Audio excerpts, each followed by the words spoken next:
Matthew chapter 14, verses 22 to 31.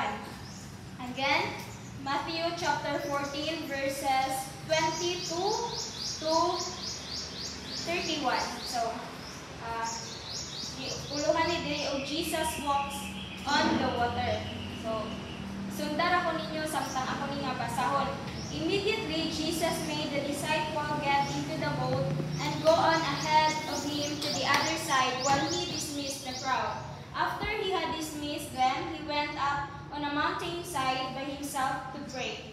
When evening came, he was there alone, but the boat was already a considerable distance from the land, buffeted by the waves because the wind was against it. During the fourth watch of the night, Jesus went out to them walking on the lake. When the disciples saw him walking on the lake, they were terrified. It's a ghost, they said, and cried out in fear. But Jesus immediately said to them, "Take courage, it is I, don't be afraid." "Lord, if it's you," Peter replied, "tell me to come to you on the water." Then 29, "Come," he said. Then Peter got down out of the boat, walked on the water, and came toward Jesus. But when he saw the wind, he was afraid, and beginning to sink, cried out, "Lord, save me." 31. Immediately Jesus reached out his hand and caught him. You of little faith," he said, "why did you doubt?" Before I am going to share what I've learned about this passage, nasa ko'y pangutana. Let us go first with Charles. Unsay pinakauna nimong buhaton or gibuhat sa diha you experience nga grabe nga pagsulay or like makaingon ka nga wala na kay kapaingnan? Like Ma? Natulog si Charles. How about Gino? Mag-workout. Grabe. How about student Pastor Geran? Unsay pinakauna nimong gibuhat sa dihang naka-experience kag problema?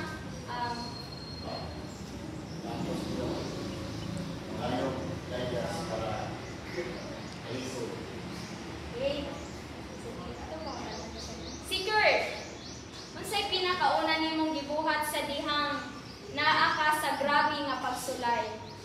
Praying. Ati Alena. Like kanang nanadyo ka sa kawaladon, so mag-isuntag kawaladon, unsay imong una nga gibuhat sa dihang naka-experience ka o walang-wala na jud ka?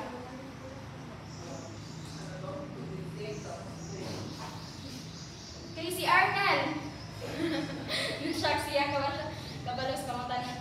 Okay, so first na ni Tobago na matulog ra sa diyan. Mabot siya, grabe nga pagsulay, matulog, mag-workout, dayon, na mag-pray mo, ask of guidance sa Ginoo. And atong makita sa aning chapter sa dihang after na ni siya atong gipakaon ni Jesus ang 5,000 ka tawo. And then ipauna niya ang mga disciples dito, then nasakay sila sa boat. And then isunod si Jesus. Then si Jesus ani nga time sa dihang kusog na kayang balod, naglakaw si Jesus sa water. And then nakita siya sa mga disciple, nangahadlok ang mga disciple og unsa to, nakaingon sila abat na to or unsa ba nga ilang nakita. But then giingnan sila ni Jesus nga ayaw ka mo kahadlok, ako kini. So mo to tungod sa courage ni Peter, giingnan niya si Jesus nga kung ikaw na palakwa ko.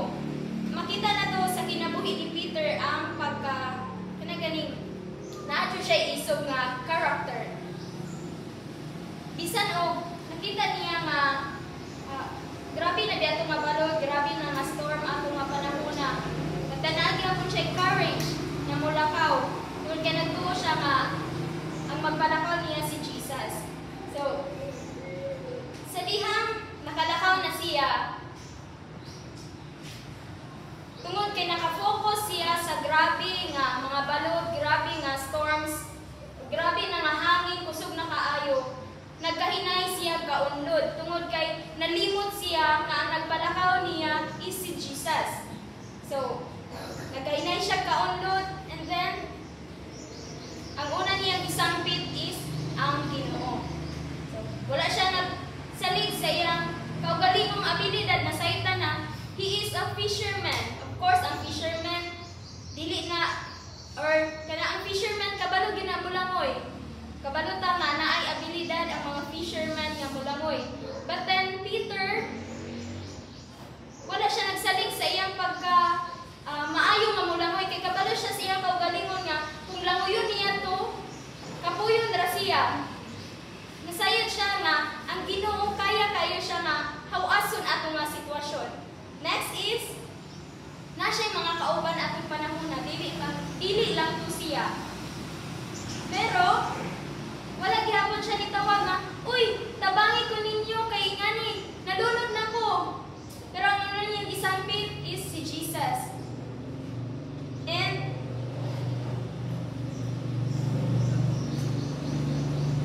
kung atong makita sa kinabuhi ni Peter, na grabe ang courage nga naa niya sa dihan nilakaw siya sa tubig. But then pag-abot sa kanang nakafocus siya sa mga pagsulay or kanang storms, mga waves, nawala ang iyang focus. Ingana usab ta usahay ng mga Kristohanon, grabe ra gani nga pagsulay moabot sa kinabuhi, mawala na ta sa atong focus, mawala na ta sa atong malimot na ta kung kinsa ang nagpalakaw nato, which is man si Jesus. So, ani nga chapter ato makatunan nga importante gyud kaayo nga mahimo ta nga obedient sa Ginoo. Dili lang kay sa tao, no, kasi kabalo ko nga kita under sa government na atay mga ginasunod na balaod. But let us always remember nga ang pinaka-importante gayon na atong sundon is mao ang instruction sa Ginoo. Why? Bisan wala ta kabalo unsay umalabot, pabilin gihapon ta nga mahimong obedient sa Ginoo. Even pa man sa mga sitwasyon nga makaingon ka nga wala na kay kagawasan, wala na kakabalo asa ka paingon, but pabilin nga mahimong obedient sa Ginoo. Ngud kay diha sa obedient na agayod ang panalangin sa Ginoo. Kaduha is trusting in God's power. Bisan unsa pa man ka kahusgan, unsa pa man ka taas ang imong position, taas pa ang imong ranggo sa kalibutan. Ikaw ba siguro ang pinakaadunahan, pinakainila nga tawo kung wala ang Ginoo sa imong kinabuhi may useless ra tanan. Kay diri sa kalibutan temporary ra. Ang ato ang ginapaningkamutan ni kinabuhia is kanang one day sa pagbalik sa Ginoo makauban gyud ta niya.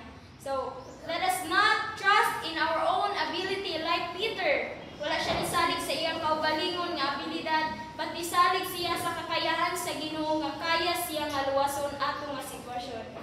Next is keep our eyes on Jesus. Pinaka-importante nga kita maka-focus, maka-fix ang atong mga mata sa Ginoo. Nasayod ta aning kalibutan daghan kay mo distract sa atong mga panglantaw, sa atong mga mata. Sa kalibutan, mga panghitabo nga makaingon ka naunsa na ni. Sa atong government makaingon ka naunsa na ni. Maka-distract sa imong pagpangalagad sa Ginoo. But we are reminded to keep our eyes on Jesus. Kay diha sa Ginoo ang atong kinabuhi aduna gayon kasiguraduhan. Diha sa Ginoo ang atong kinabuhi kanang mahimong hanay tanan kung kita masalikon niya. So, kay tungod man gud kung maka-focus ta sa ato sa mga panghitabo sa atong kinabuhi, mao ray hinungdan na magsige kag kaunlod. Imbis dasig kay ka sa una tungod ra sa sige nimo problema, nalimot ka nga, naaday Ginoo, magkahinay yung kagkaunong hangtod, mawala na kagana sa pagpangalagan sa Ginoo.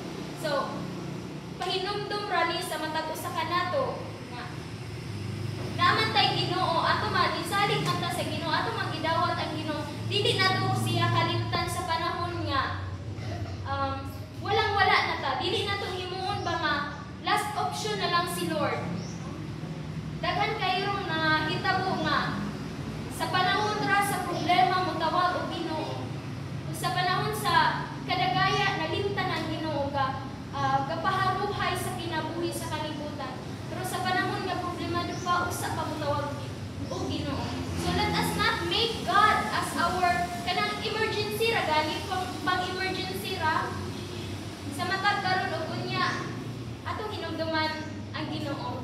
And mas ato pang padak-on ang atong pagtuo kaysa sa atong mga sa itaning kalibutan daghan kayong mo makapatrigger nato sa atong emotion, sa atong in all aspects sa atong kinabuhi, makapatrigger nato. But let us always remember that God is with us, that He is always with us.